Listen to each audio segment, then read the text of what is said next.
তারেক রহমানের স্বদেশ প্রত্যাবর্তনের দিন 10 রুটে চলবে 20 স্পেশাল ট্রেন। জানাবো হাদি হত্যা সহ চাঞ্চল্যকর 4 ঘটনায় আসামি ধরতে ব্যর্থ আইন শৃঙ্খলা বাহিনী।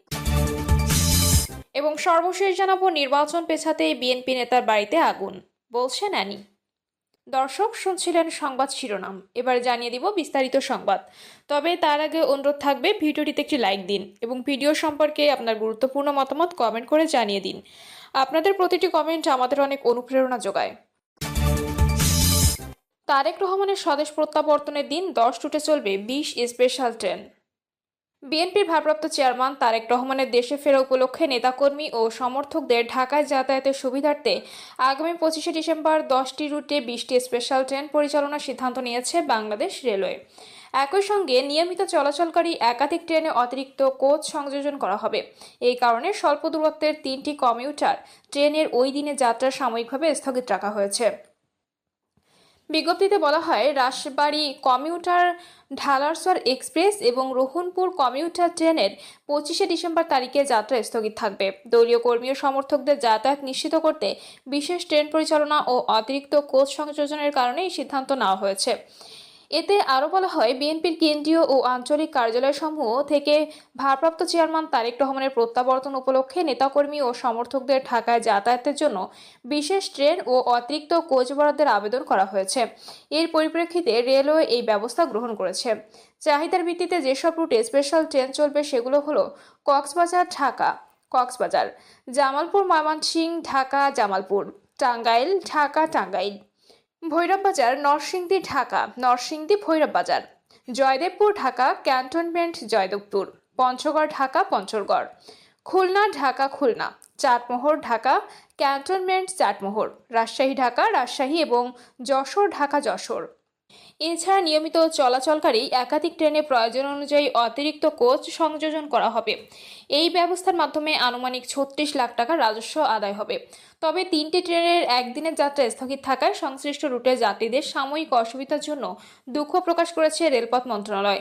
একই সঙ্গে স্পেশাল ট্রেন ও অতিরিক্ত কোচে দলীয় নেতাকর্মীদের যাতায়াতের ক্ষেত্রে নির্বাচনী আচরণ বিধিমালা 2025 প্রতিপালনের নির্দেশনা দেওয়া হয়েছে। হাদি হত্যা সহ চাঞ্চল্যকর 4 ঘটনায় আসামি ধরতে ব্যর্থ আইনশৃঙ্খলা বাহিনী। অত্যন্ত সুকৌশলে হত্যার উদ্দেশ্যে গুলি ছোড়া হয়েছিল ইনকিলাব মঞ্চের মুখপাত্র শরীফ ওসমান হাদির ওপর। জীবন মৃত্যুর সন্ধিক্ষণে হাদি এখন বিদেশে চিকিৎসাধীন। অথচ জুলাই গণঅভ্যুত্থানের সম্মুখভাগের অকুতোভয় এ যোদ্ধা হুমকির মধ্যে ছিলেন। হুমকির বিষয়টি জানত আইন শৃঙ্খলা বাহিনীও, কিন্তু হাদির নিরাপত্তা নিশ্চিত হয়নি। শুধু কি তাই, হামলার পর আসামিরা সুকৌশলে পালিয়ে গেলেও মূল শুটার সহ জড়িতদের গ্রেপ্তার করা সম্ভব হয়নি।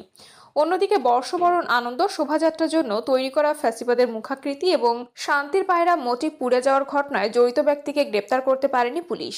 এমনকি থানা হেফাজত থেকে পালানো হত্যা মামলার আসামি ওসি সহ আলমকেও গ্রেপ্তার করা সম্ভব হয়নি। চাঞ্চল্যকর এইসব ঘটনায় আইনশৃঙ্খলা বাহিনী শুধু ব্যর্থতার পরিচয় দেয়নি, গ্রেপ্তার হওয়া ওসি থানা হেফাজত থেকে পালিয়ে ভারতে চলে গেলেও তাকে গ্রেপ্তার করা যায়নি। আইন শৃঙ্খলা রক্ষাকারী বাহিনীর একাধিক বিশ্বস্ত সূত্র ও কর্মকর্তারা বলছেন, চাঞ্চল্যকর এই 3 ঘটনার আসামিরা পালিয়ে পার্শ্ববর্তী দেশ ভারতে আশ্রয় নিয়েছে। এক্ষেত্রে তারা ব্যবহার করেছে অবৈধ সীমান্ত পথ। আইন শৃঙ্খলা বাহিনী জানে অবৈধ সীমান্ত পারাপারে কোন রুট ব্যবহৃত হয় এবং কারা সেখানে সহযোগিতা করে। তারপরও তাদের অবৈধ সীমান্ত পারাপার ও দেশত্যাগ ঠেকানো যায়নি। পুলিশ ও প্রত্যক্ষদর্শীদের তথ্যমতে রাজধানীর পুরানো পল্টনের কক্স কালভোর্ট রোডে মোটরসাইকেলে করে আসা 2 আততায়ীর একজন চলন্ত রিকশায় থাকা ওসমান হাদির মাথায় গুলি করে। গুরুতর আহত অবস্থায় প্রথমে ঢাকা মেডিকেল কলেজ হাসপাতালে নেওয়া হয়, সেখান থেকে পরে এভারকেয়ার হাসপাতালে নেওয়া হয়। এরপর থেকে ওই হাসপাতালের আইসিইউতে চিকিৎসাধীন ছিলেন হাদি। তার অবস্থা বেশ সংকটাপন্ন। সর্বশেষ গত 15 ডিসেম্বর দুপুর 1:55 ঢাকার হযরত শাহজালাল আন্তর্জাতিক বিমানবন্দর থেকে এয়ার অ্যাম্বুলেন্সে করে শরীফ ওসমান হাদিকে সিঙ্গাপুর নেওয়া হয়। সিসিটিভি ফুটেজে দেখা যায় মোটরসাইকেলে থাকা একজন হাদিকে গুলি করে পালিয়ে যাচ্ছে। ফুটেজ দেখে গুলি ছোড়া ব্যক্তিকে ছাত্রলীগের সাবেক নেতা ফয়সাল করিম মাসুদ বলে শনাক্ত করেন তদন্ত সংশ্লিষ্টরা। ওই সময় মোটরসাইকেল চালাচ্ছিলেন আলমগীর হোসেন ওরফে আলমগীর শেখ। গুলি করার 12 ঘন্টার মধ্যে তারা ময়মনসিংহের ধোবাউড়া হালুয়াঘাট সীমান্ত দিয়ে ভারতে চলে যান বলে জানা গেছে। হাদির উপর হামলাকারী সন্দেহভাজন ফয়সাল করিম হাদির সঙ্গেই কিছুদিন ধরে নির্বাচনী প্রচার কাজে যুক্ত ছিলেন। পুলিশের পক্ষ থেকেও তাকে সন্দেহভাজন হামলাকারী ধরে নিয়ে নাগরিকদের কাছে তথ্য চাওয়া হয়েছে। এই ফয়সাল করিম নিষিদ্ধ ছাত্রলীগের ঢাকার মোহাম্মদপুর এলাকার নেতা ছিলেন। হাদিকে হত্যা চেষ্টার ঘটনায় গত রোববার রাতে পল্টন থানায় মামলা করেন ইনকিলাব মঞ্চের সদস্য সচিব আব্দুল্লাহ আল জাবের। তাকে ফয়সাল সহ অজ্ঞাতনামা ব্যক্তিদের আসামি করা হয়। পরে মামলাটি স্থানান্তর করা হয় গোয়েন্দা বিভাগে।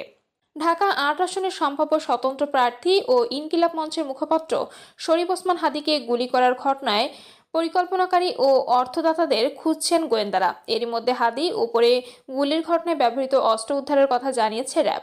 এই ঘটনায় এখনো পর্যন্ত 11 জনকে গ্রেপ্তার করা হলেও সুপরিকল্পিতভাবে হাদিকে হত্যার উদ্দেশ্যে গুলি করা সন্দেহভাজন শুটার ফয়সাল করিম মাসুদ এবং তাকে বহনকারী মোটরসাইকেলের চালক আলমগীর হোসেন সুকৌশলে পালিয়ে ভারতে চলে গেছে। গোয়েন্দাদের দাবি, গ্রেপ্তারকৃতরা তাদের পালিয়ে যেতে ঘটনার আগে পরে নানাভাবে সহায়তা করেছে। সর্বশেষ গত 17 ডিসেম্বর রাতে প্রধান উপদেষ্টার প্রেস উইং থেকে জানানো হয়, সিঙ্গাপুরের পররাষ্ট্রমন্ত্রী ডক্টর ভিভিয়ান বালাকৃষ্ণন গত বুধবার চিকিৎসাধীন হাদিকে দেখতে হাসপাতালে যান। রাত 9:40 প্রধান উপদেষ্টা ডক্টর মোহাম্মদ ইউনূসকে ফোন করে তিনি তার চিকিৎসার সর্বশেষ অবস্থা সম্পর্কে অবহিত করেন। বালাকৃষ্ণন জানান, হাদির অবস্থা বর্তমানে অত্যন্ত সংকটাপন্ন। প্রধান উপদেষ্টা দেশবাসীকে শান্ত থাকার আহ্বান জানিয়ে হাদির দ্রুত সুস্থতার জন্য দোয়া ও প্রার্থনা করার অনুরোধ করেছেন। হাদিকে হত্যা চেষ্টার নেপথ্যের কুশীলবদের খোঁজা হচ্ছে। ঢাকা মহানগর পুলিশের যুগ্ম কমিশনার মোহাম্মদ নাসিরুল ইসলাম বলেন, হাদিকে হত্যা চেষ্টার ঘটনার নেপথ্যে কারা রয়েছে তা বের করার চেষ্টা চলছে। পরিকল্পনাকারী, অর্থদাতা ও অস্ত্র সরবরাহকারীদের খোঁজা হচ্ছে। নাসিরুল ইসলাম আরও বলেন, হত্যা চেষ্টা মামলার তদন্তে যখন যার সংশ্লিষ্টতার তথ্য পাওয়া যাচ্ছে তাকে গ্রেপ্তার করা হচ্ছে। সর্বশেষ ফয়সালকে প্রাইভেট কার ঠিক করে দেওয়া মোহাম্মদ নুরুজ্জামানকে গ্রেপ্তার করা হয়। বছরের শুরুতেই 2 চাঞ্চল্যকর ঘটনায় বিপাকে পড়ে পুলিশ। বছরের শুরুতে 10 দিনের ব্যবধানে 2টি চাঞ্চল্যকর ঘটনার ভিডিও ফাঁসে বিপাকে পড়েছে ঢাকা মহানগর পুলিশ। আলোচিত ঘটনা দুটি হচ্ছে ঢাকা বিশ্ববিদ্যালয়ের চারুকলায় ফ্যাসিবাদের মুখাকৃতি পোড়ানো এবং প্রাইম এশিয়া বিশ্ববিদ্যালয়ের ছাত্র পারভেজ হত্যা। ডিএমপি বলছে, এই 2 ঘটনায় গণমাধ্যম সহ সামাজিক যোগাযোগ মাধ্যমে ছবি ও পরিচয় প্রচার এবং ভিডিও ফাঁস হওয়ার আসামিরা লাপাত্তা হয়ে গেছে। সর্বাত্মক চেষ্টা সত্ত্বেও ঢাকা বিশ্ববিদ্যালয়ের চারুকলায় ফ্যাসিবাদের মুখাকৃতি পোড়ানো সেই যুবককে গ্রেপ্তার করা সম্ভব হয়নি। অন্যদিকে প্রাইম এশিয়া বিশ্ববিদ্যালয়ের ছাত্র পারভেজ হত্যার ঘটনায় মামলার এজাহারভুক্ত 5 আসামি সহ মোট 7 জনকে গ্রেপ্তার করা সম্ভব হলেও মূল 2 জনকে এখনও গ্রেপ্তার করা যায়নি। বৈষম্য বিরোধী ছাত্র আন্দোলনের ঘটনায় দায়েরকৃত একটি মামলায় উত্তরা পূর্ব থানার সাবেক ওসি শাহ আলমকে কুষ্টিয়া থেকে গ্রেপ্তার করে আনার পর রাজধানীর উত্তরা পূর্ব থানা হেফাজতে রাখা হয়। গত 9 জানুয়ারি দুপুরে তাকে আদালতে সোপর্দ করার প্রক্রিয়া চলছিল। তবে ওই দিন সকালে তিনি উত্তরা পূর্ব থানার ওসি কক্ষ থেকে পালিয়ে যান। অভিযোগ ওঠে, হত্যা মামলার আসামি শাহ আলমকে গ্রেপ্তার করে হাজতখানায় না রেখে ওসির কক্ষে রাখা হয়েছিল। পুলিশ সদস্যদের অবহেলায় তিনি পালাতে সক্ষম হন। এরপর পলাতক ওসি শাহ আলমকে ধরতে সেনাবাহিনী, র্যাব ও পুলিশের সব ইউনিট কাজ শুরু করে। তবে সর্বশেষ 18 ডিসেম্বর দুপুর পর্যন্ত তাকে গ্রেপ্তার করা সম্ভব হয়নি। প্রিয় দর্শক, এই ছিল এখনকার সর্বশেষ সংবাদ। আপডেট সব সংবাদ পেতে চ্যানেলটি সাবস্ক্রাইব করে বেল আইকনটি ক্লিক করে রাখুন।